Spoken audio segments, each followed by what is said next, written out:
Get Heavy Podcast, hosted by Craig Casamas and John Scheimer.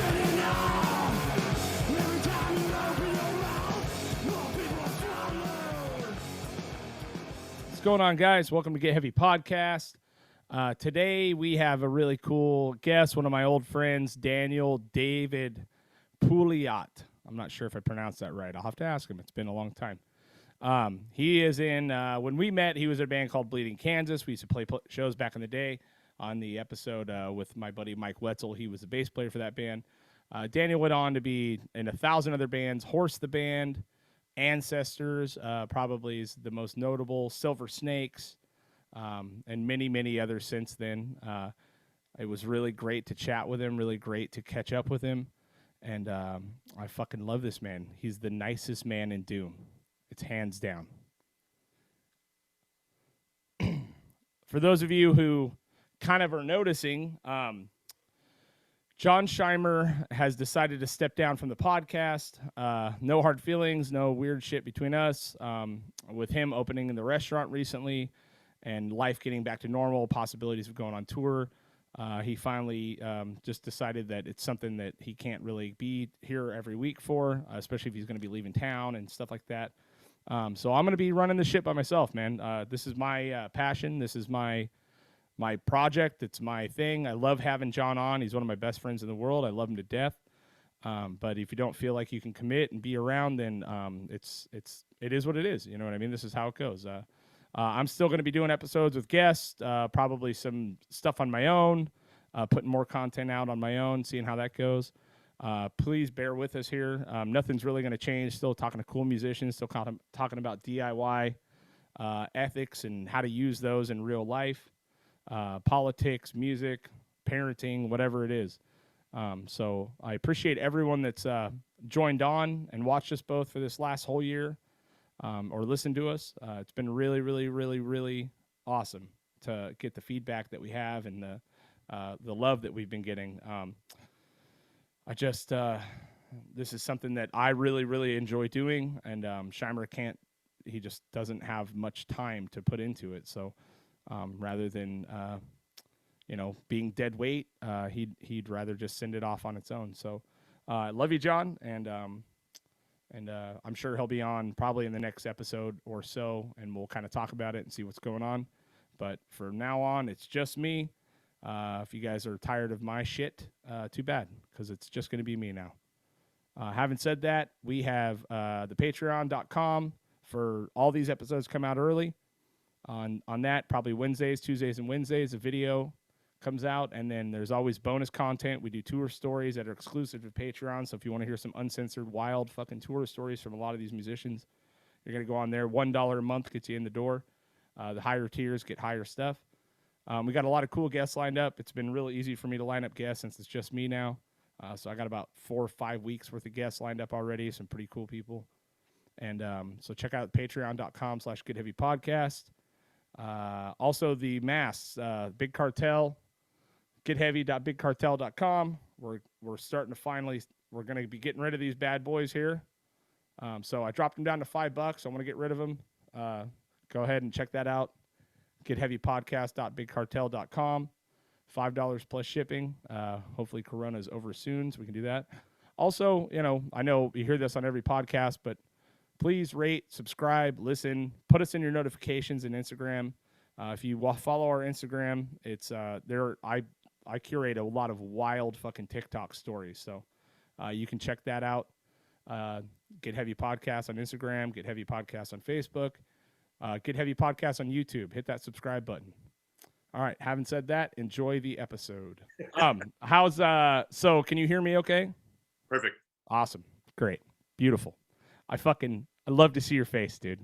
That got you. This is awesome, man. It's been so long since we caught up, I don't think I've seen you with like so little facial hair. Yeah. Most people haven't.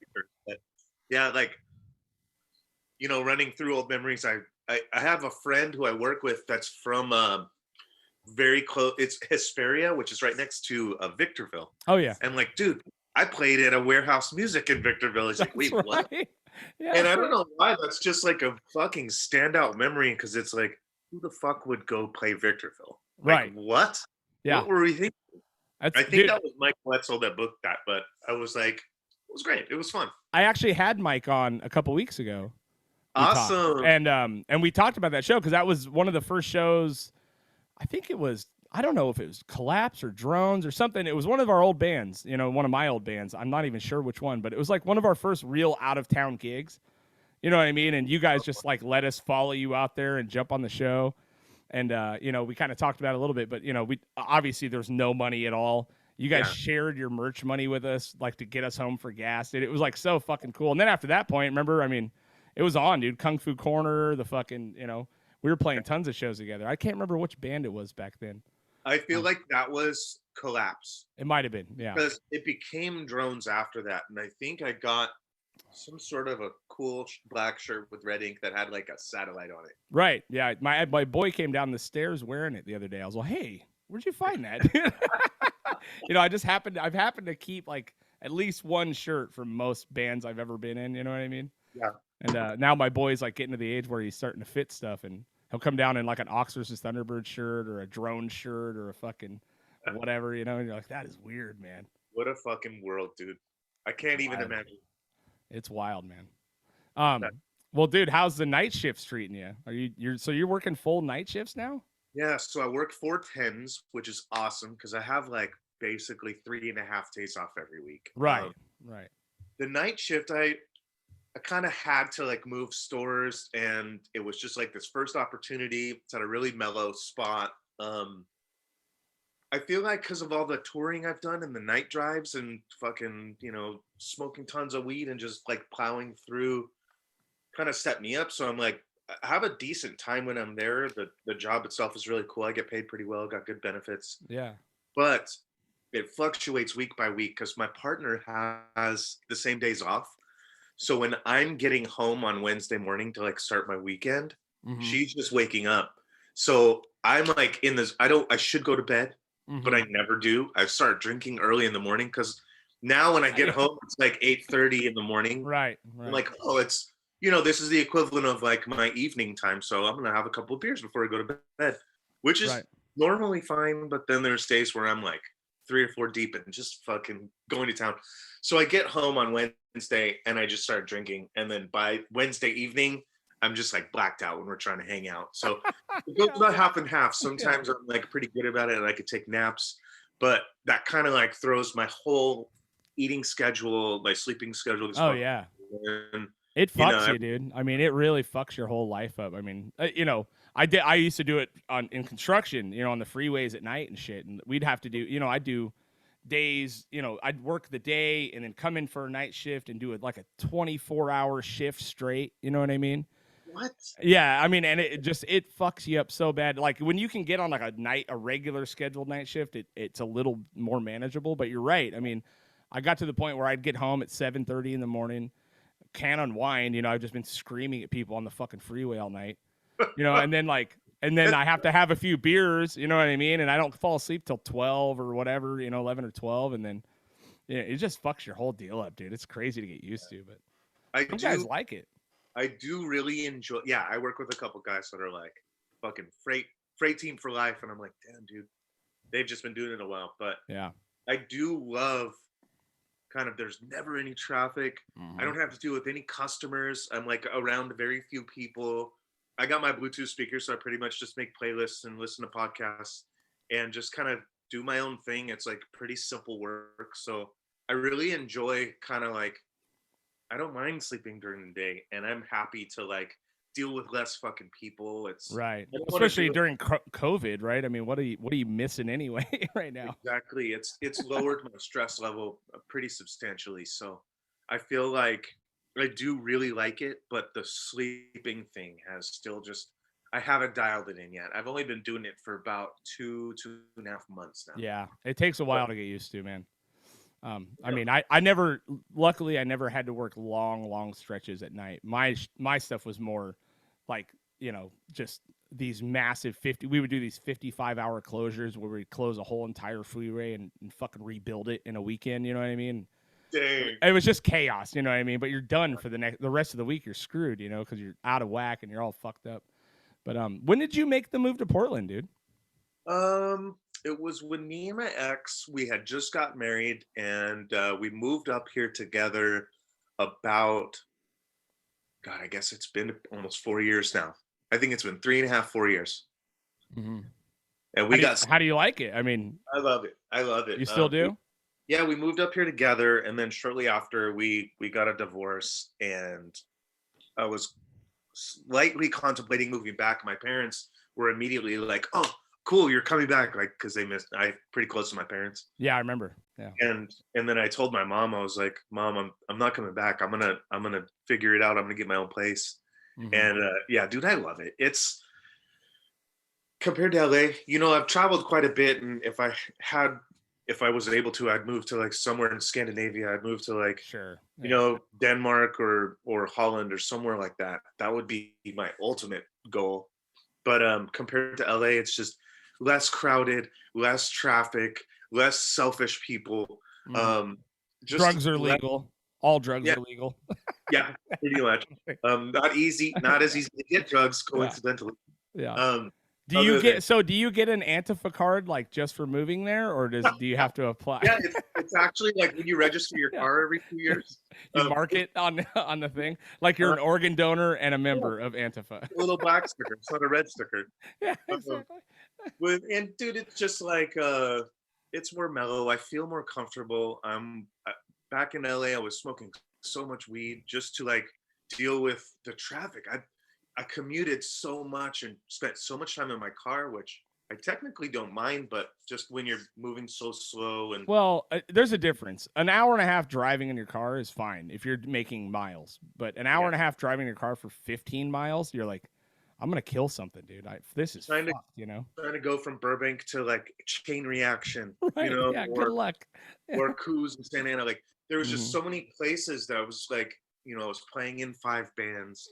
I had some sort of a rehearsal or a show or a band meeting every night, trying to hang out with my parents, going to shows, having friends crash.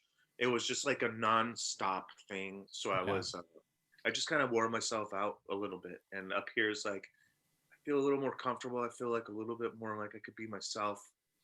It just feels a little bit more like home, oddly. Yeah, well, it's good than LA does. So I love it. The beer up here is insane. Yep. I love San Diego West Coast style beer, but Portland has such like a rich beer scene, and the weed up here is amazing and super cheap. Yeah. The food up here is out of control. I've definitely like gotten pretty fat from COVID, like dealing with depression and anxiety and stuff. So one of my favorite things is like planning out and thinking about what fucking takeout place I'm gonna get. I know. It's crazy, dude. Sandwich place or something like that. So, but yeah, in the end, I'm pretty happy, dude. I got a cool apartment in a cool part of town, and my cat. I have a 20-year-old cat who's probably gonna come over and visit. She's I just found out she has cancer, so that's been kind of tough to deal with because she's like my fucking best friend. Yeah, come here. That's a bummer. 20 years old. That's a long run, dude. And she's still like, it's not super bad. She's still hanging in there and eating and drinking well. And come here, sweetie. Come here. Yeah, you've always been a cat guy, right? I never was growing up. You had dogs, right? I think you had dogs. Dogs, right? And, I had dogs growing up, and then when I started to date my ex in the late 2000s, that was the first time I really ever spent some time with a cat. Yeah. And from that point on, I definitely became a cat person. Yeah, I'm not. They're just they're mostly shitty roommates. Yeah. I already have 3 kids. They're also shitty roommates. A cat is a fucking worse roommate. You know what I mean? Yeah. But I mean, our cat's cool. He's just a savage. They're fucking. My kids are savages. The cat's a fucking savage. I don't know what else. I mean, apparently, it's me. I think it's me. You know what I mean? Yeah, I guess. That's crazy. So have you been, like, obviously the COVID shit was brutal. You know what I mean? Hopefully you didn't lose anyone or get real sick or nothing. No. We kind of started this again. It was me and John. I kind of made the announcement. I'm going to post it today, but me and John is not going to be doing the podcast anymore. It was me and my buddy. He's started a restaurant, fatty vegan restaurant. It's like all vegan punk rock vegan junk food in Ventura. It's really cool. But he's fucking so busy. And then the possibility of the tours is coming back. He's a tour manager. And he's just like, dude, I just can't do it. So I'm taking it on my own, which is, it's been my passion the whole time to do this, you know, to talk with people. But the reason we started is because we wanted to connect with our friends during COVID. And it's like, fuck, we're all going crazy, you know. But was COVID? Did you get it? I mean, how are you feeling now that we're almost through it? Hopefully. It's been a battle up in Oregon to get the vax. It's different from California. I'm seeing all these people in California months back, just like, yeah, got my first shot, blah, blah, blah. Mm-hmm. My parents got it, 6 months ago. Right. So getting the shot has been difficult. Before it really got announced, before it was a thing, I think in February of last year, my partner and I went to like an Airbnb thing on the coast, and I thought I had the flu for like a week. Yeah. And then COVID kind of happened, and 6 or 9 months later, I'm like, you know, fucking what? I think we both had a light case. I think we both had this. And we kind of debated. We're not sure. Other than that, I was not affected. A bunch of people at my work have kind of, they make like an announcement when someone tests positive. So that was kind of stressful because there was people that I was kind of physically close with that got it. Yeah. But I never had anyone really get truly affected by it, other than like some people had it, they got better. I just got my first shot a month ago. I'm going on Wednesday to get my second shot. So I'm excited to like come back down to California soon to see my parents. And right, man. Yeah. I mean, it's just such, I got mine, because I'm technically a teacher now. Oh yeah. Yeah. And so I got mine my second shot, probably a solid month ago at this point. And I'm fucking done, dude. I'm over it. I'm out there. I'm going Joe Rogan, no mask, fucking, just kidding. No, I'm wearing a mask, all that shit, obviously. But, I'm just like so ready for shit to be open at this point, dude. I'm so excited. The possibility of possibly playing shows again, what I mean? And I never realized how much I miss that shit, or just being out and seeing people and all that, Are you doing music up there? What are you doing right now? I mean, Ancestors is kind of on a weird hiatus or something, I know. So I'm still kind of doing a few things. To touch on what you just said, though, like I was in LA, I was just doing so much stuff. And then even when I moved up here, I was still going to a couple shows a week. I was like staying pretty active and checking out new music. And once that stopped, I'm just like, oh my God, I have this void. I miss live music so much. Will it ever be the same? What am I going to do? Blah, blah, blah.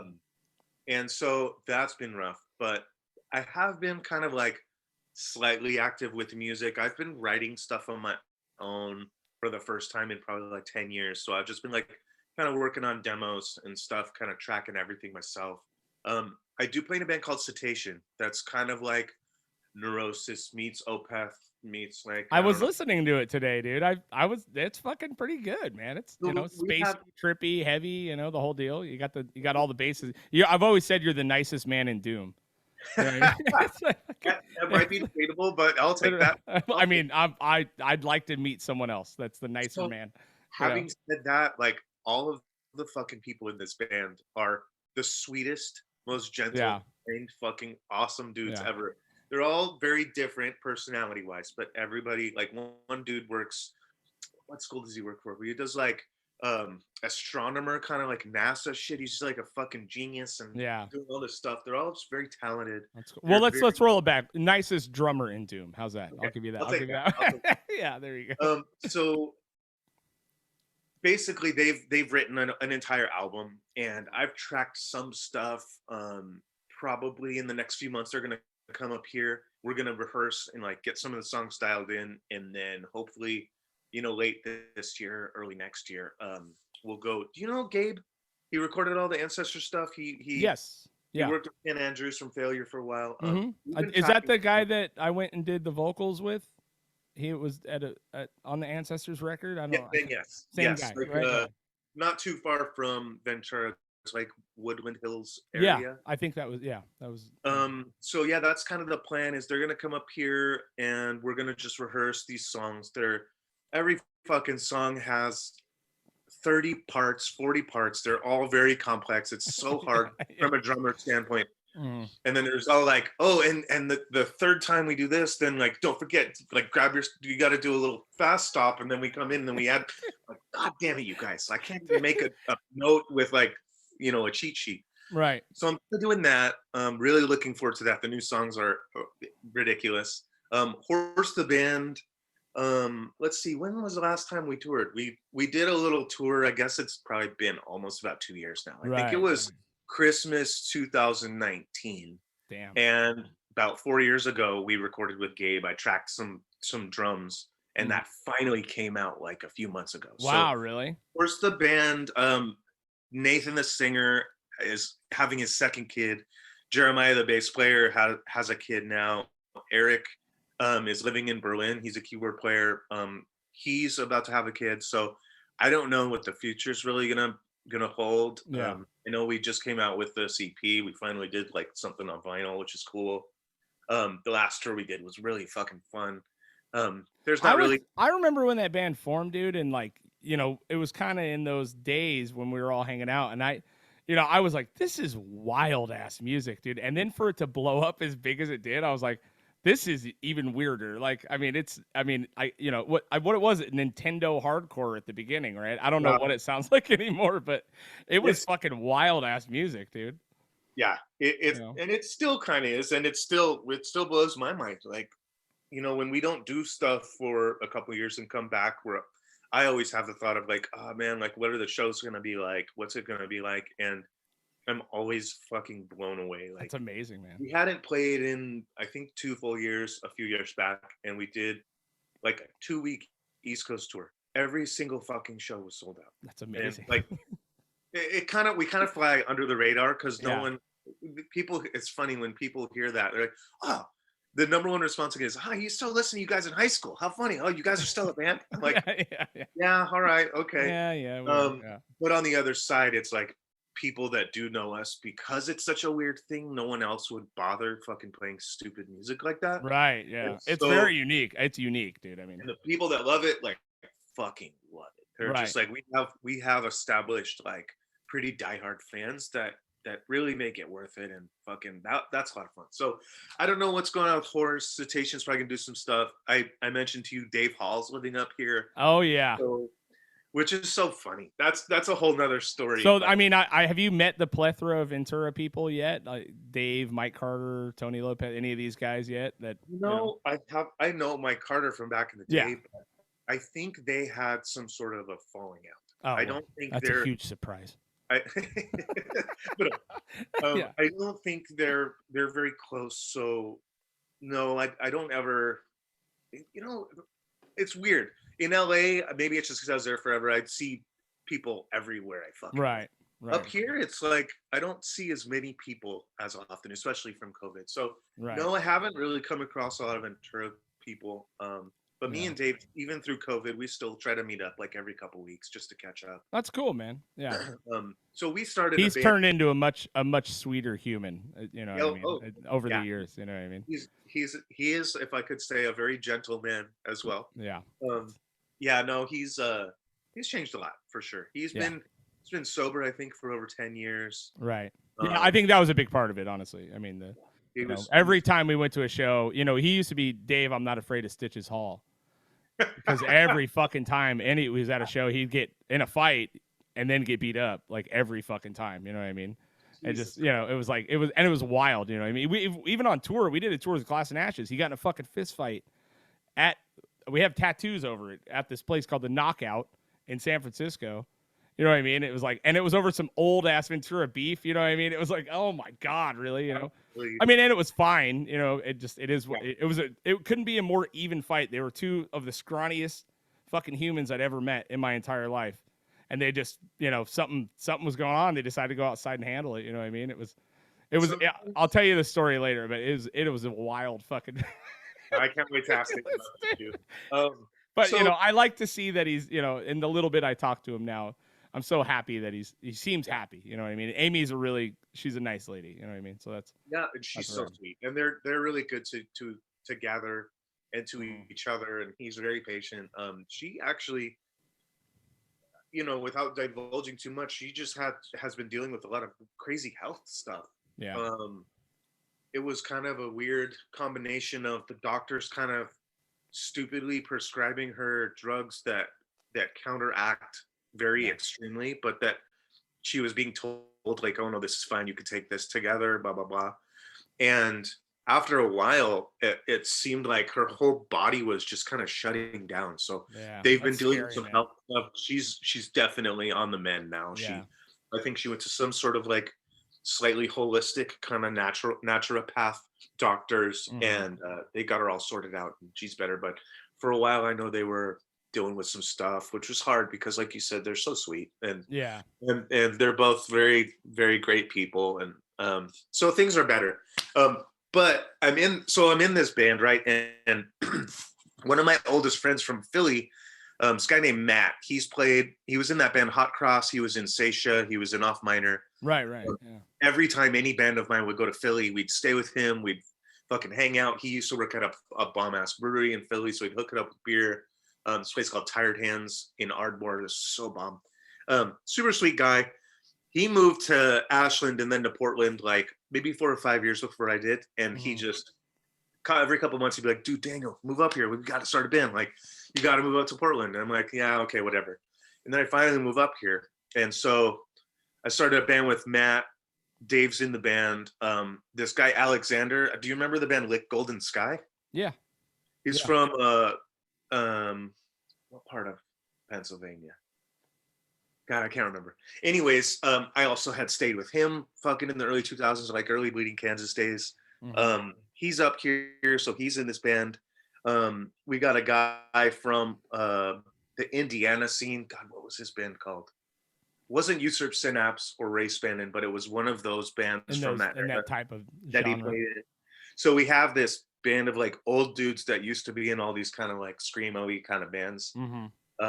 So we're doing that. We actually haven't, because a couple of the guys have kids and one's kind of a high risk guy. So we've been paying for this rehearsal studio here that we haven't used in about a year. That's the fucking worst, dude. Yeah. So we have probably about a dozen songs. We've played a couple shows. I think the week that COVID got shut down, we were supposed to play with Ryan Patterson from Coliseum's new band. So is that is Dave's in this band?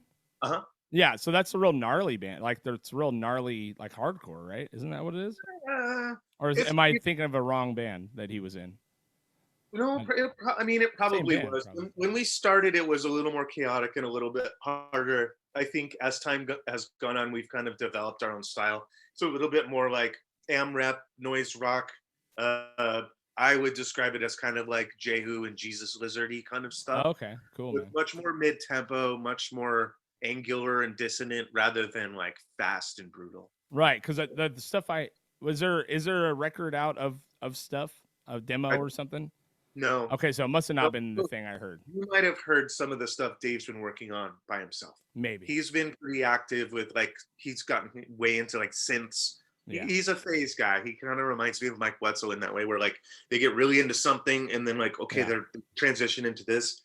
He was so fucking obsessed with guitar pedals, and dude, he's just buying like, this $500 pedal and selling this other one, and perfecting his pedal board as we understand. Oh yeah, like, I get it. The force is strong, dude. It's remember Matt Barks, dude. Barks is out of control with that shit. You know what I mean?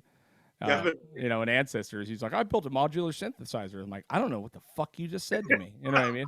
He's just plugging in cables like he's a 50s phone lady. You know what I mean? Knobs, and I was like, what are you doing, dude? But good. I mean, good for them. You know what I mean? It's above my pay scale. Give me a nice, deep, heavy riff. I'm good, man. Yeah, plug me straight in.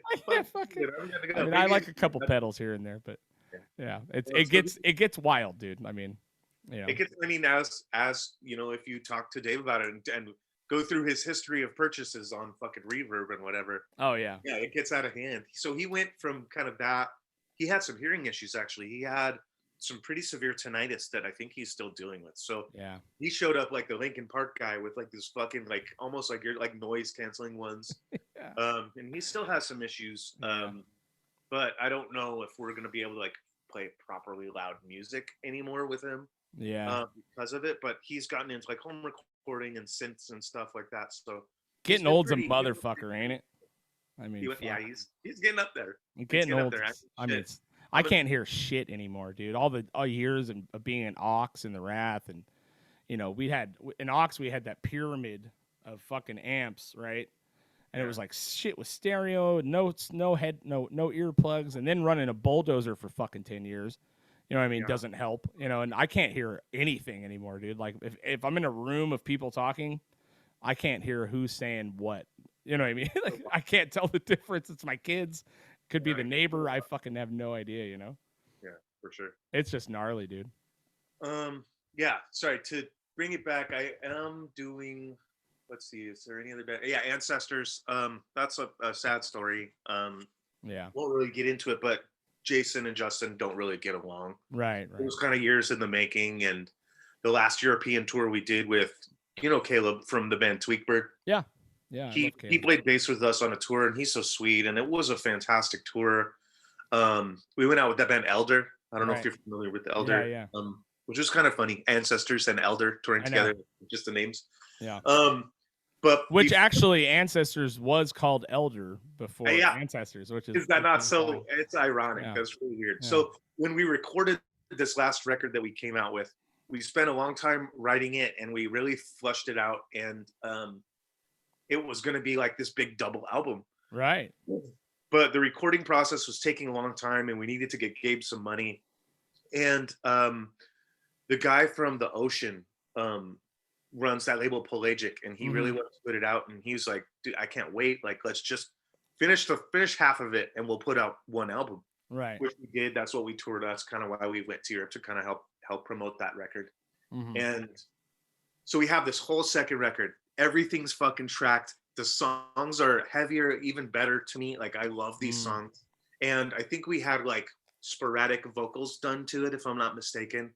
And because of what's going on now, like I keep asking about it. I'm like, hey guys, can we just like, even if we don't play it, can we just finish this record? Right. I think Gabe is a really good engineer. Yeah. And the songs are fucking rad.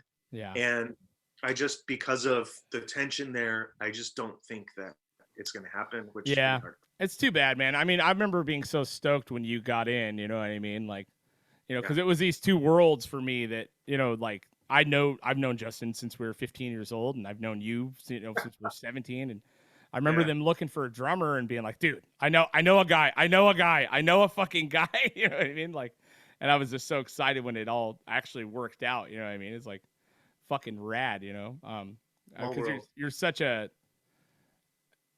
I mean, I just watching you play drums. There's a handful of people that I watch play drums that you go, God damn, dude! Like every hit means something. It's not like you're pouring every ounce of yourself in every hit, but it's just like the style in which you play. You know what I mean? It fucking speaks. And the way, honestly, Bleeding Kansas, you and Mike would lock in, the bass player, would lock in with each other and let the guitars do what they're doing.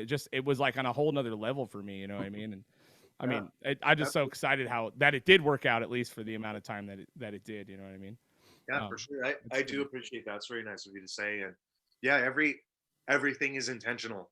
Kind of like that's one thing I learned from like Pink Floyd is like, don't do more. I have never been a flashy player. I've always hated kind of flash, and I'm not sitting there on my practice pad and seeing how many fucking 30-second notes I can throw in a fill. Right. So everything's kind of like placed on purpose with intention. So yeah, less is more. I mean, it's fucking every hit is meaningful. It's a trip, watching you play like that. I was thinking when you actually were saying earlier about those new band, the songs being very complicated, and I had flashbacks just now to me torturing my drummer Rob in Tongue, and I'm like, I'll yell shit at him. I'm like, I feel like I hear sporadic flams in this part. And he's like, what the fuck, dude? And he's such a good drummer that he actually fucking figures it out.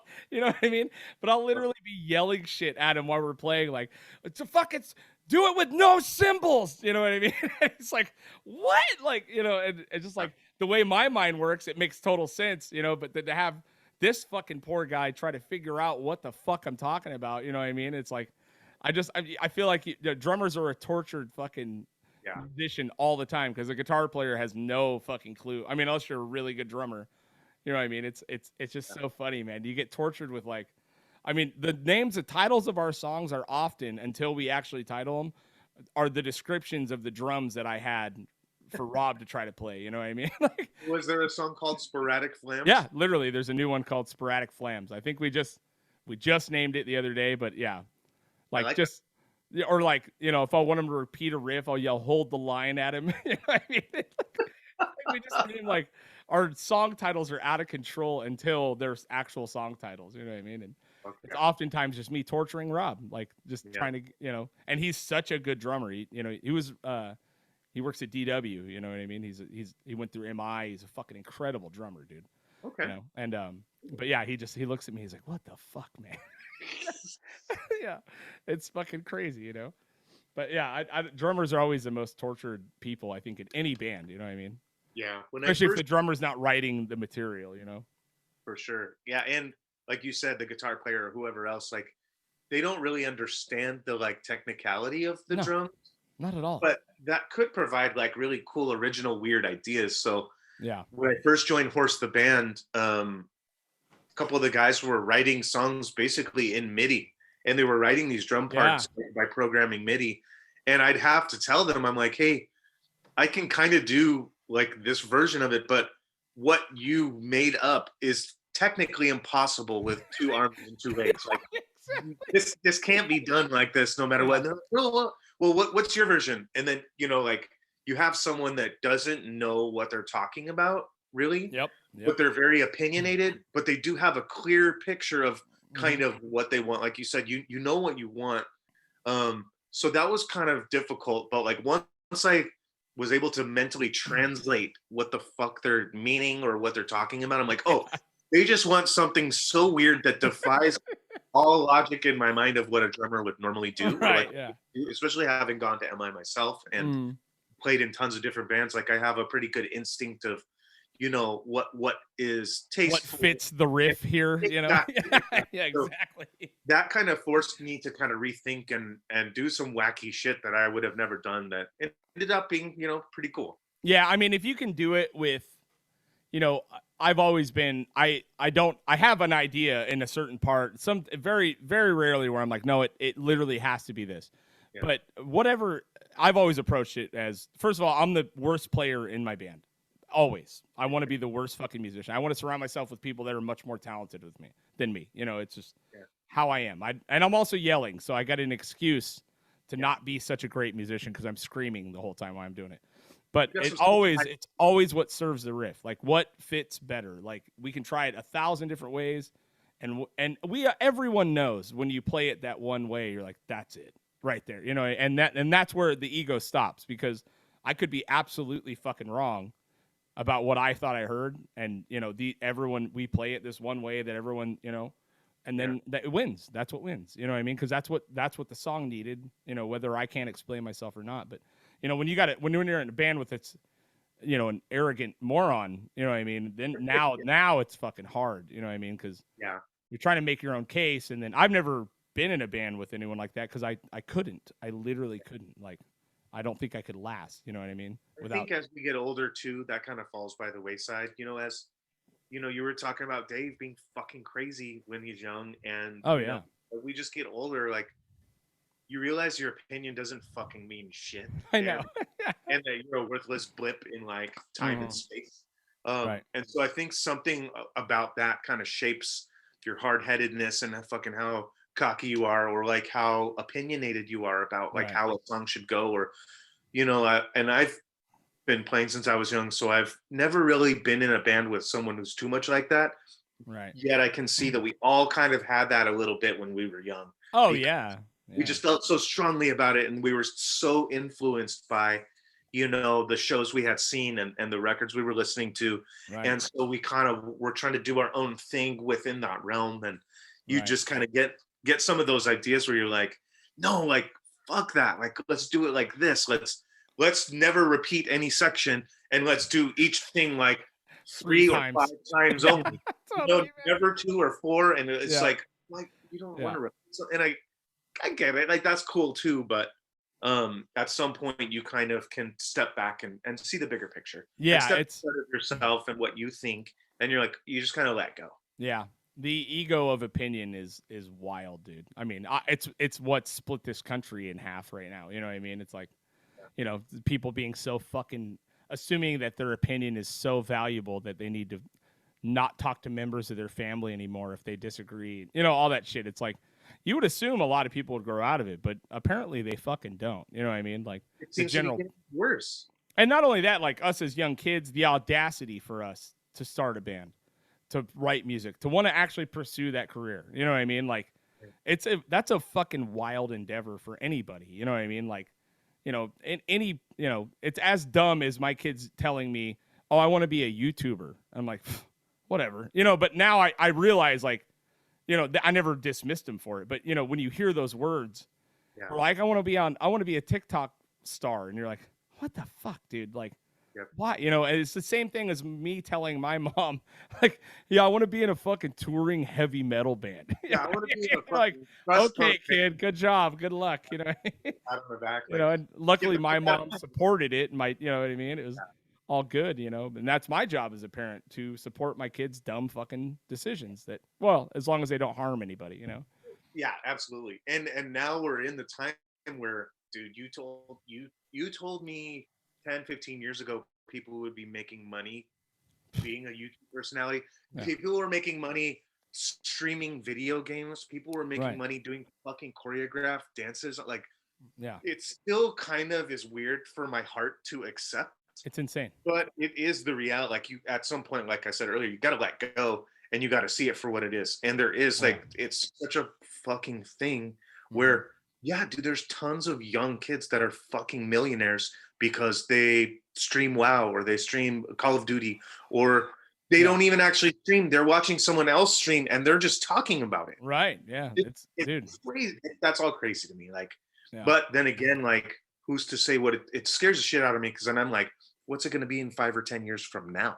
What's the next weird conceptual thing that is, you know, going to change fucking the internet as we know it, or life as we know it? Like, that's been such, YouTube has just been such a fucking strong force with so many things. And yeah, it's crazy. I mean, like, even, you know, my kids will listen to a song that's like very well produced and it has literally 100 genres of music in it, and I'm like, what the fuck is this? You know, and it's about a video game. It's about like Five Nights at Freddy or whatever fucking Identity V, whatever game they're Roblox or whatever.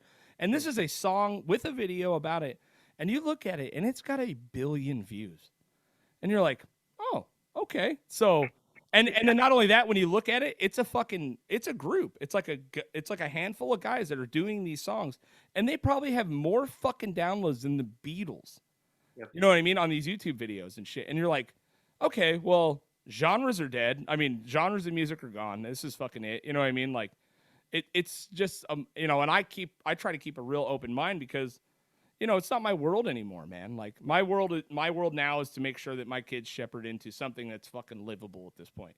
You know what I mean? But like, for me to have my hangups about what I think is fucking music or this and that, it's no one fucking cares, old man. You know what I mean? Like, this guy has 2 billion views on his videos.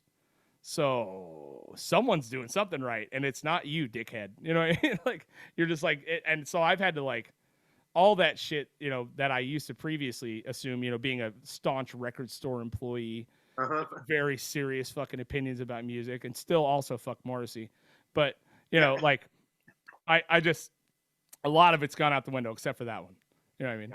But you just can't, you cannot, it's not our world anymore. And music itself is going to change. And, you know, I've said it a couple times, but I'm not interested in making albums anymore at all. We did one, Tongue did one, you know, and the guys really wanted, a couple of the guys had never had a vinyl, like a full release out. So we did it, you know what I mean? But you're fucking lucky to get 2 songs on a playlist. You know what I mean? Like, I'm more interested. We're back at singles. We're in the 45 days again. You know what I mean? We're back in the 50s right now. Like, you get, you know, put out 2-3 bangers a year, dude. You know what I mean? Like, fuck it. Because now your goal as a band is to be in everyone's crawl. I think this 2-year album cycle, 5-year touring cycle bullshit, it's gone, dude. It's fucking gone. Like, if you can't put out at least a couple songs a year and stay in people's crawl, like in people's mindset, at this point, like, it's fucking, I mean, good. Yes, there's still avenue for albums and labels and all that stuff, but that's not what the kids give a shit about, dude. They don't fucking care. The younger generations do not sit down and listen to a record at all. I mean, ever. You know, I mean, it's not even a part of their fucking lingo anymore, you know? And I just don't, I think it's a cool way to, for me, I think it's going to be the way I'm going to adapt from now on. At this point, we're going to release like 2-3 songs a year. Just fucking release them. You know, it's so easy to do it now. You know what I mean? Obviously, like if you're in a doom band with 25-minute songs, yeah, fucking release one song a year. You know what I mean? Who gives a shit? You know, you can do all of it on DistroKid, make it easy. Everyone can download it. You know what I mean? You get the press you want. You don't need a fucking label anymore. You know what I mean? It's records are press a record is crazy cheap. You know, fuck that, dude. And it might change. You know what I mean? But I'm not interested in albums anymore, man. Like, because for me personally, that type of shit will fit my lifestyle more. I'm not going to go on tour. I'm not, you know what I mean? I'm not going to do that anymore. Like, I don't want to do that. I don't want to be gone for 4 weeks at a time and come back with $0 fucking dollars and 3 hungry mouths. You know what I mean? Yeah. So for me, it's just about really loving to play music and create some shit. And now it's easy. You know what I mean? So fuck an album, dude. I'm not interested anymore. It's really weird how my whole life was that, you know, make an album, fucking try to tour on it. This and that, get noticed by a label, get on fucking Southern Lord or TP or whatever it was, you know. And at this point, I'm like, dude, I'm just stoked to be able to do this still, you know, especially after COVID. I mean, I think you're going to see a lot of bands that are weeded out after this. They're not going to make it through this shit, you know. For sure. Which is good. Some people just might not be able to adapt to that. Right. Some people are so stubborn or stuck in that, or that's kind of all that they know is that album or cycle kind of thing. And you know what? It works. It works for some bands. You know, it works for Mastodon. It works for fucking, you know, bands like Intronaut. It works for these bands that are already big and established. But I think for new bands from this point on, even in the last few years, fucking release a handful of songs at the beginning to get some notice, and then at that point, dude, just stay in everyone's fucking, you know, I mean, if you're not popping up in their Instagram feed every few months, no one's going to remember anything. You know what I mean? So I think there's something to be said for demographic too. Because like, what young kid is going to listen to Intronaut or Mastodon? Well, I mean, I love both bands. And yeah, of course. But when you look at what plays on YouTube, what has Spotify plays, you know, you're like, oh, this is, it's kind of jarring. It was jarring for me to, even 10 years ago when it blew my mind to find out about this. But do you remember the bands like Attila and Immure? Attila, like the black metal guy? No, it's like white dudes playing weird, like beat down hardcore mixed with legit rap. Like rapping. I don't remember that. So when I first heard about this, I couldn't believe it existed. Like I was so blown away that it was a thing at all, and it was serious. And then I would see how many fucking views and plays it had. I'm like, what? And then that was, you know, a while ago, and I already old and out of touch. And then as time has gone on, like you said, there's just, you know, not just video game music, but a lot of the like popular, you know, I will say like SoundCloud or like mumble rap or like R&B and hip hop that I don't really personally care for. I can't tap into it and connect with it. It's just not what I like. Right. But you look and see it, how many fucking plays and views it has. Right. And it's like, okay, this is what, you know, like you said, grandpa, we're fucking grandparents now. We're the old crotchety guys yelling at fucking clouds. But there's get off my lawn. Yeah, play some riffs. I always talk about that. There's like someone doing some gardening out, like making some noise. I'm like, you damn kids, get off my lawn. Yeah. But there's something to be said, I think, for younger people just preferring different music, and it'll come back around. And at some point, younger kids will adapt to that kind of thing. Yeah. Also, you mentioned your kids liking something with a gazillion genres. Have you heard 100 Gex? No. You never have? At some point, just check out 100 Gex. 100, what is it? 100 what? Gex, Gecs. And I think sometimes it's either 100 Gex or 1,000 Gex or something. Okay, I'll have to check it out. It's exactly like the way you described it. I was just like, when I listen to it, I kind of shake my head. I'm like, what the fuck, dude? But it's immensely popular. But they literally, if you look at their like Wikipedia page, they combine. They do not exclude any genre. Right. They have like fucking like 90s techno and like unearthed style metalcore breakdown and then ska and then like classic rock, like literally everything in one song, huh? Yeah. Well, wow. Yeah, I'll have to check it out, man. Off a treat and check out 100 gex. Yeah. But yeah, it blows my mind as time goes on what has a billion plays and what has a ton of Spotify listens. It just makes me feel, out of very touch. disconnected. Yeah, Very totally, man. From you. Yeah. And The only reason I know is because of my kids. You know what I mean? And I'll ask, like, I'm like, have you ever heard of this? And they're like, oh yeah, I heard that. And you're like, when? Like, my daughter will be listening to fucking, like, all of a sudden she's listening to Bikini Kill, right? And then it's like Little Nas X after, you know what I mean? Which is like the perfect example of genres being dead. I mean, that Little Nas X dude comes in with a country song, you know what I mean? And then in the next video, he's lap dancing on Satan, you know what I mean? And fantastic. With and shit. And good for you, buddy. You know what I mean? Like, I thought all of that was really cool. I did too. I don't like the music, but it fucking, I'm definitely not mad about it, and I'm at the point now where, hey man, if you can figure out how to game this motherfucker and do what you want, exactly what you fucking want, congratulations, man. Yeah. Playing, I think you touched on it earlier, like where it's like labels don't really matter. Like if you got the production to make some good sounding music that can connect with a bunch of people, and then you make like a dope looking video, boom, you're a shoe-in. Yeah, it's a trip, dude.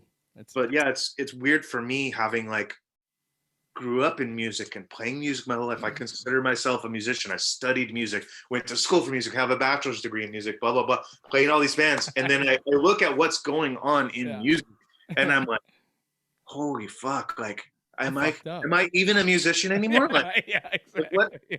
Wow. Like I'm so dated that it's shocking. It's funny, man. I mean, to feel devalued in your life's passion is a fucked up feeling, dude. Especially when it's like, when it's some fucking 16-year-old, doing something, which is not saying it's not good or anything. Of course not. It's maybe not for me, but then you see like, oh, dude, they just made $2.4 million because of this TikTok thing, and you're like, how do you even make money on what? I don't even know, man. Yeah, I don't know. It reminds me of that South Park episode where Canada wants like some of America's internet money. Oh, really? This vague concept of like, yeah, we want some of your internet money. It's like, wait, what? Like, I still don't understand. It took me a long time to even wrap my head around like Bitcoin and fucking cryptocurrency. Yeah. And then, I still don't know what's going on. What the fuck is an NFT? Come on. I mean, what the fuck, man? Like, what is happening? I bought some Dogecoin, and so far I'm down like $100, and it's not I don't know what's going on here. You know what I mean? Like, yeah. The NFT thing is so wild to me, dude. Like, I don't. Didn't Mark Cuban sell like a meme of himself for like a fucking millions of dollars? Like, what is happening, dude? And the thing is like, you don't own the rights to it. Like, you sometimes don't even have like a physical thing. You know what I describe it to? A friend of mine, it was his birthday. His dad bought him like 2 square feet of land in Scotland, right? Oh, to be a lord? Like to be a lord. So it's kind of the same idea of like, okay, yeah, you can buy this constellation in space, and you get this cute little certificate, and I own this. So it's kind of like that same mentality, but for the digital age, where it's like, okay, you just want some sort of claim, and it's like, if you got the fucking money to spend on this, I don't know why you'd spend it on it, but I'm not rich, so I can't fathom a world where I would think about that. But I think it's the same kind of idea.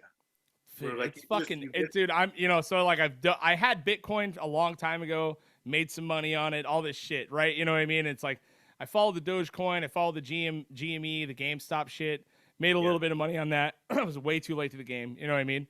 But then it's like now everyone's talking about these NFTs and all this shit, and I'm like, I am just so far behind. And I have friends that are fucking millionaires from this shit. You know what I mean? Like, and you're like, what do you do? Like, what do you even do? I don't know what you do, man. Like, I had no idea, Like, I love the fact that they decided that Reddit fucked the stock market. Like, That's the most punk shit I've ever heard in my entire life. So, You know what I was mean? excited when that happened. I was so fucking stoked. But otherwise, I'm like, what the fuck is going on? You know, like I used to think gold was valuable. You know, like what is happening here? Is it even worth anything? I've no, you know, we all know money is an illusion. You know what I mean? Anyway, but holy fucking shit. That's further drilled into like the fabric of our society too, and it's going to become more readily accepted that it is an illusion, because there's so many of these things that are tied into just like, well, we can, it is what we value it and it is what we make it. And it makes me feel like how I feel about music and, younger generations of like, what the fuck is going to happen in 5 or 10 years? What the fuck is the next cryptocurrency NFT thing? What the fuck is the next like billion view music thing on YouTube? Whether or not it's even music, like I don't know. And that is so insane. Imagine being like our parents' age, like they must not, like it must be nice to not really have to think about any of this stuff. Right. It's like they can kind of choose to have but they're just still mad Trump lost. You know what I mean? That's all of our parents' ages. Thank Christ my parents aren't like that. Oh, they're not? Yeah.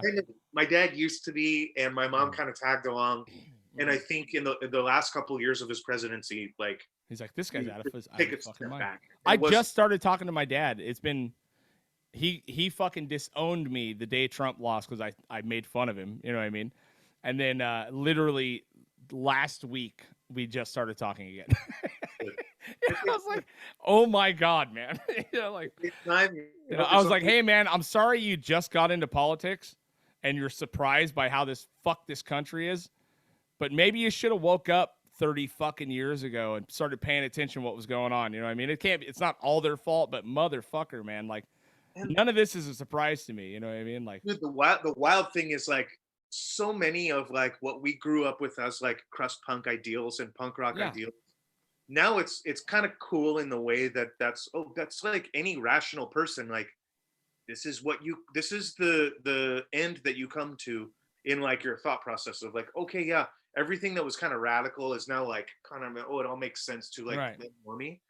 And like back in the day, it's like, oh yeah, we all knew not to watch Fox News. That was very obvious. Yeah. But now it's so crazy to me that mentality has kind of been co-opted and used by the right, where it's like, oh no, now like Breitbart and Fox, those are the honest ones. Right. And all of these other scientists and like people that went to school to study and all of these like professional journalists, they're all lying. You know, like the but also let's not act like CNN isn't full of shit. No, you know what I mean? Yeah. Not at all. There's no honest news source anymore.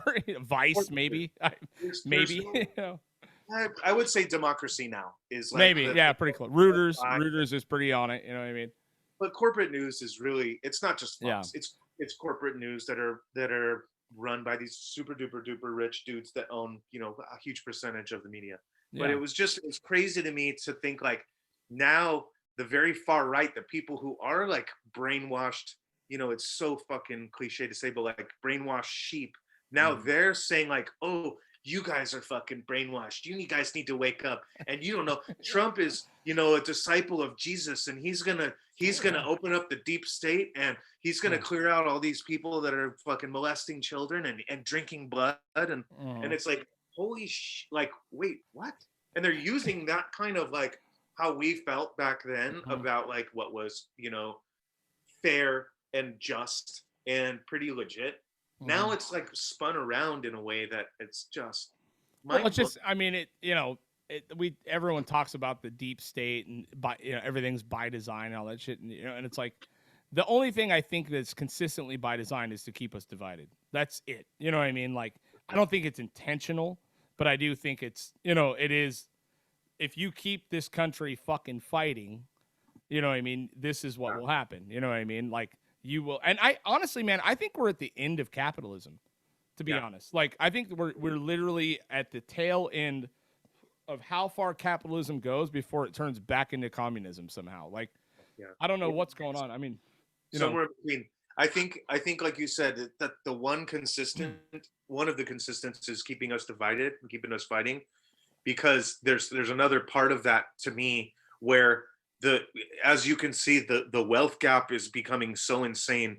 It's just because these old rich dudes are like clinging on to their money and their power, and will do anything it takes to keep it going. Right. And so it's also a divide between, the super duper rich and, middle class to poor and starving people. Of course, man. I mean, yeah. Separated. But that's a huge part of that too, is like that's the other consistent, is like, it's getting so out of hand, the debt's getting so out of hand, the wealth gap is so fucking ridiculous that more people that never would have noticed before, you can't help but notice. It's like, dude, you're spending how much on military spending? How many trillions of dollars? And you're bitching about giving me $600 or $1,400? Right, of course. Yeah. Fuck you, fuck that. And so I think people are getting tired and fed up. I think people are starting to finally ask the right questions. You know what I mean? Like, and much like the underground music scene is always about 5 or 10 years ahead of what comes to the bubbles up to the mainstream. You know what I mean? Like, punk rock politics is fucking 20 years ahead. You know what I mean? Like, this is shit that everyone's been talking about for many, many years, but also our generation of punk rockers and people that feel like this are the ones that are actually starting to fucking vote, make differences, run for council. You know what I mean? Like, I have a few friends that they're punkers. They're running for city council. You know what I mean? And we're starting businesses. We're fucking, you know what I mean? And all that shit. And it, I had to explain to, my old man one day, like, hey man, like, you're going to be dead. And whatever these like things that you're clinging on to that made America great at this one point, and which I'm not sure at what point it was, like, it's fucking gone, bro. And it's been gone. You're holding on to a fucking dream.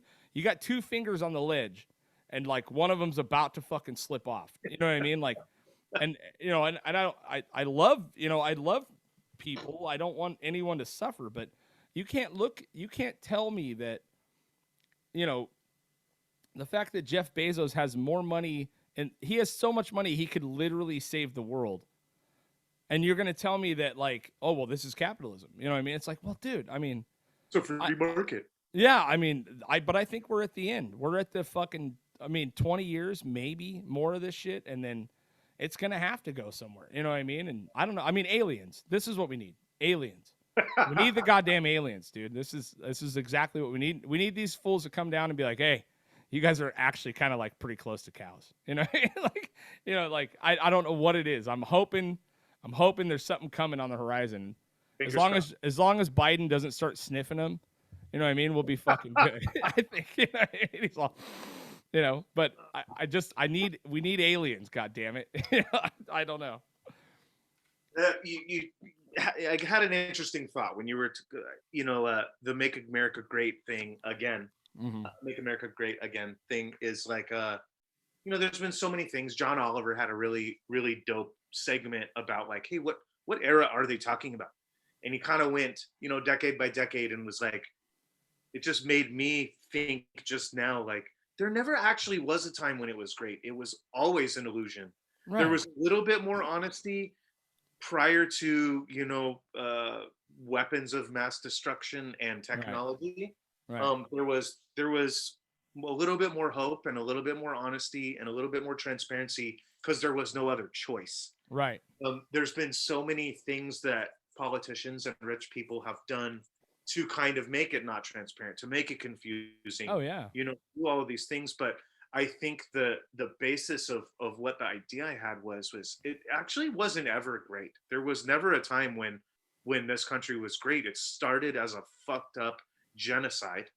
Yeah. And we just were so young and fucking cocky, and we just have been exploiting people and taking advantage of people globally, trying to show everyone, with force that we're right and we got this shit figured out. And I just think that they're not trying to actually make the country great again for anyone or like everyone. Mm-hmm. I think they just want that mentality back of like, oh, I didn't know the politicians were corrupt. I didn't know I was being lied to. I didn't know all these oil companies were spilling into the water, because there wasn't like technology and news media to kind of spread this. So right. It's more of like they're clinging on to this sad, underdeveloped It's an idea of what immaturity. it was. Right. It's they can't mature and evolve past that kind of like, well, that was comfortable. I was really comfortable back then because I didn't know what I know now, and I don't want to know all this stuff, and it shouldn't be like that. But now we can't do anything about it. Well, now that you know Pandora's box is open, you know what I mean? It's we all with all the knowledge on the internet, we're getting dumber.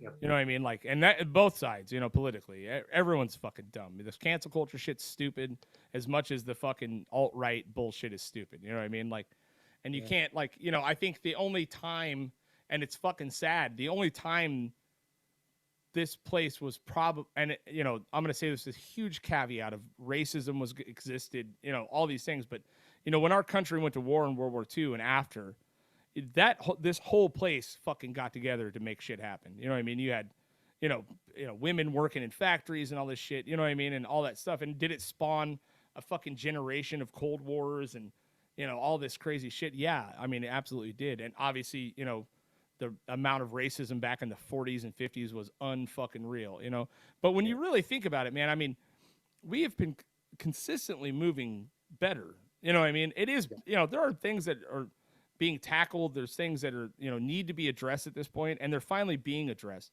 So if you start from, the beginning to the end, like every generation has consistently gotten a little bit better. You know what I mean? There's an argument for, I think, financial gap, like you were saying, like whereas my old man, when he was my age, could work his ass off, afford to live off one single income, buy a fucking house for a realistic amount of money, make a life for himself. That gap has gotten massive, and it's not possible. I make good money and I cannot afford to live here. You know what I mean? Like in Ventura, I can't buy a house. It's just not fucking going to happen. Not for a minute. You know what I mean? Yeah. That shit is real, but I think people tend to forget that when your whole focus is right here and you only are seeing the bad shit, you don't really get to step back enough and see, like, things are fucking good here, for the most part. We get to say fuck you to every president on earth without being, having people knock on the door. And, those are the freedoms that fucking capitalism and this country's got us. But it is time to start asking these fucking tough questions.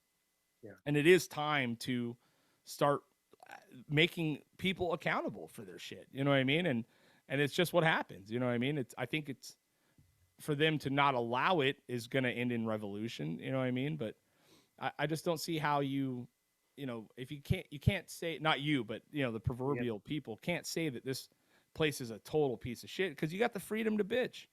Yeah. You know what I mean? You look at China, you look at fucking Russia, you look at any other, major country in the world that's truly run by communism. You know what I mean?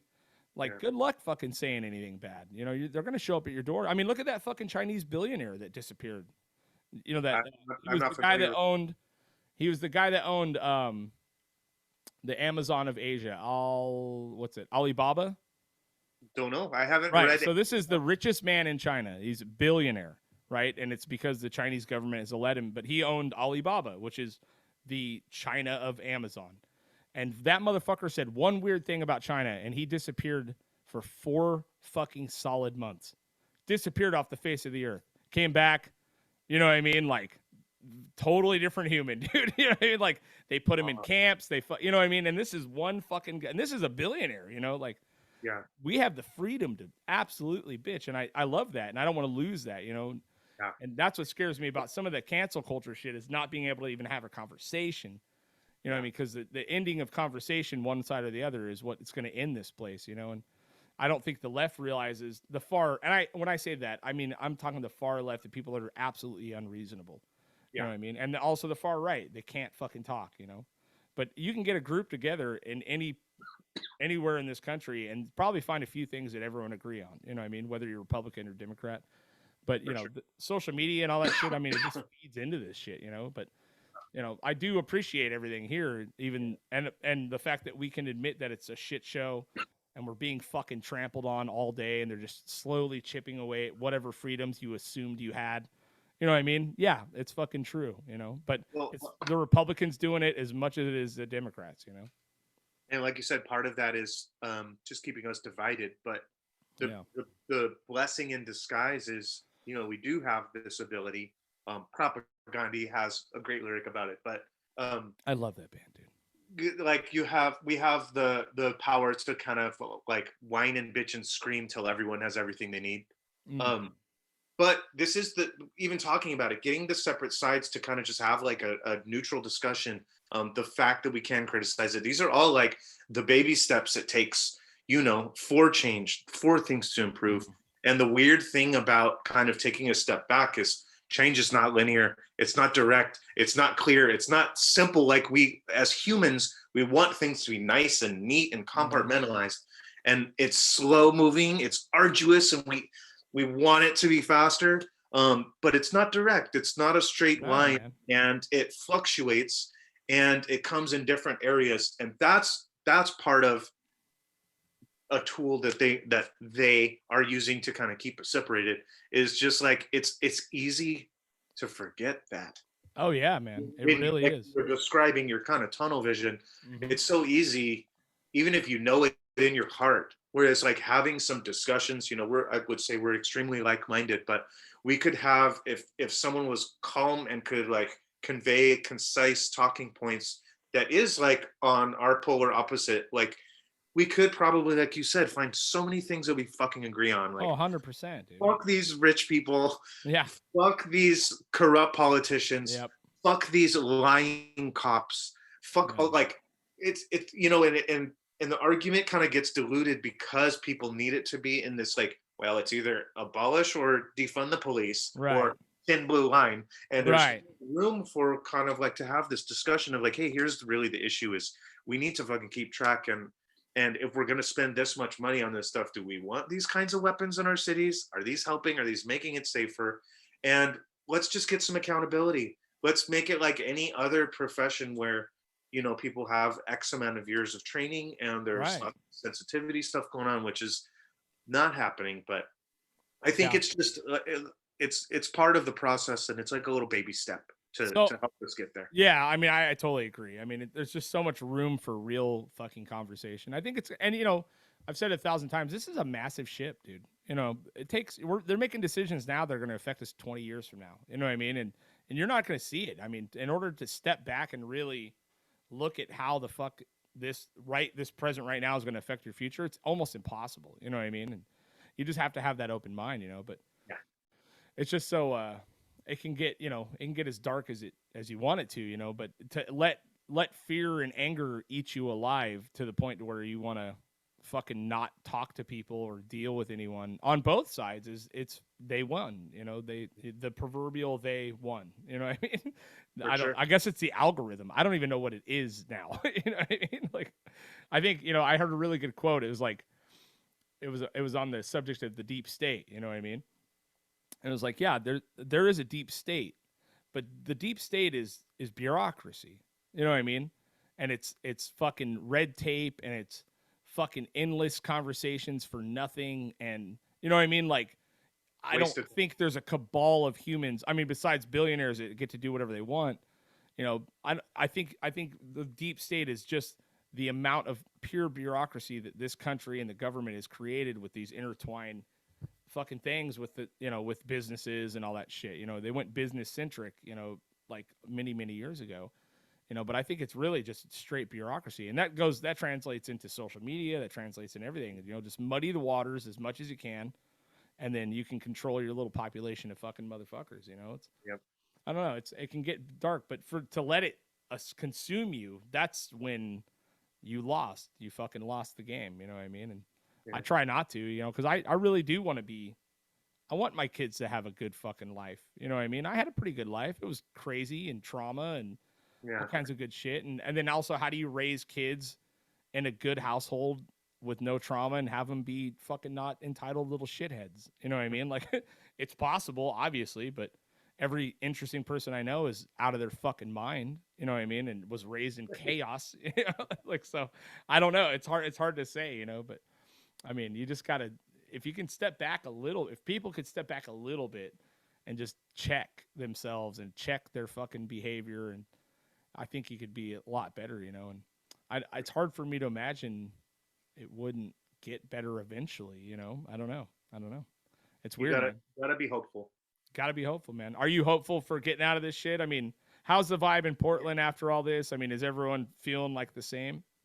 It's getting like traffic's building back up. You're starting to see people at the bars and the restaurants and stuff. So I think people are pretty excited. It's been pretty warm here too. It was like in the 80s for about a week and a half, and so everybody's just super pumped after kind of a cold winter. Right, man. Those winters are a big deal up there, man. I mean, you know, you spend 4 or 5 months in the winter up there. Or what is it? 3 solid months of cold. Yeah, and you're probably right. It's probably about between 4 and 6 months, depending. Yeah, man. I mean, I like it though, man. I was a big reason I moved out of LA. I don't do well with shitty air quality and pollution, and I don't do well with heat. And I want to say like 80 to 90% of my entire life in Burbank, California, in that area. Yeah. 90 degrees plus. Always 90 degrees, yeah. most of the time. Right. And I can't. I hate that. I hate it. That's why Ventura rules, dude. yeah, or San Diego or Santa Barbara, like, yeah, fucking go to the coast. That makes sense. But it's also so expensive in all those spots. Oh, it's insane. Yeah. Portland's getting expensive too. Yeah. But yeah, like I have friends up here. My partner gets pretty bad seasonal depression too from, you know, the lack of vitamin D. And I think I might have it just built up so much in my body from my youth that, like, dude, if it's gloomy and fucking overcast, like, bring it on. I will go that way for a month and be more excited than if it's like sunny and clear. I appreciate when it is sunny and nice, but like, I just hate the heat so much, dude. Yeah, dude. Well, that's how you can tell if you're not from Portland, if you're excited in the winter. Yeah, exactly. Everyone from Portland when it was like, fuck you, fuck this place, fuck the world. You know what I mean? You're like, oh, well, I thought it was pretty nice couple gloomy days here, you know? Like, and I'm going back to California. It's 78 degrees. We're good. Yeah, see it. Maybe in like 5 or 10 years, you know, if I'm still here, my tune might change, but yeah, you never I'm know. letting it out. Yeah, man. Well, that's beautiful, man. Thanks so much for coming on, man. I mean, it's been awesome. I'm sure you got to get ready for work. You got another work night tonight? Yeah, it's my Friday. Oof. So, nice. Good for you, though, man. So one more night. It'll be a good night. I'm looking forward to it, honestly. Yeah. Where can people find you? Do you have any bands, shit you want to promote? Throw out some handles if you want, you know? No, I don't really have any. I mentioned before, if you want to like look up, I don't think Bleeding Kansas is really on anything. I listened to it today, by the way. I listened to Bleeding Kansas today just to refresh, and it's still good. It's still fucking good, man. Appreciate that. Yeah, I mean, you can find, you know, any of my old or current bands: Bleeding Kansas, Horse the Band, Cetacean. The new band I'm in is called Sorry Guys, and Ancestors. I think that's it. Nothing really. Just be good to one another. Thanks for having me. It's great to see your fucking face. Your eyes are beautiful, by the way. I forgot how beautiful your eyes are. Oh, yeah. Well, there you go. Now that I don't have the beard, it, you know, kind of accentuates the eyes. Which I think I'm over it. I think I'm growing it back. I can't fucking stand shaving anymore. Yeah. I hate having like beard hair, but I hate shaving, so I just don't know what to do. If we ever do this again, let's talk more about heavy music. I've gotten back into a bunch of shit I used to love, and been making some fun playlists on Spotify. You could probably find me on Spotify if you want to check out some of my fucking cheesy pop punk or some heavy or some random shit playlists. It's just my full name, Daniel David Pouliot. Well, dude, let's do this again, and we'll just do like music review shit. You know what I mean? It could even be let's do that. Let's revisit dude, I've been listening to do you remember the band Spitfire? Oh yeah, dude. Oh my god, one of my favorites. And I'll revisit obviously Cult of Luna, ISIS kind of stuff, but just getting into even Zayo, even some of the they had a new record come out, didn't they? Yeah, and it's not bad. That's not bad. I mean, you know me, man. My history with that shit, Training for Utopia, Zayo, all that shit. That was my jam when I was, you know, a hardcore Christian kid. You know what I mean? Well, that shit's that's like the Botch, Breathe or Resist of Christian music. I actually listened to Breathe or Resist the other day and was fucking still impressed by that band. I did too, dude. The recordings are so good. So good. I listened to Charmer all the way through, and I was it almost brought a tear to my eye. I can't wait for music to come back. Can't wait for shows to come back. Definitely my message to people: when it does come back, please help support. Might not always be going to shows, fucking buy some merch, buy some records, pre-order some shit. Beautiful. Help the grandpa and old people, stubborn musician, people like me and Craig. We don't get billions of plays on, you know. But you know, throw us some love, send us a message. listen to some shit. Put us on a playlist. Yeah, have fun and be hopeful for the future. And let's go fucking check out some music. Beautiful stuff, man. These shows again.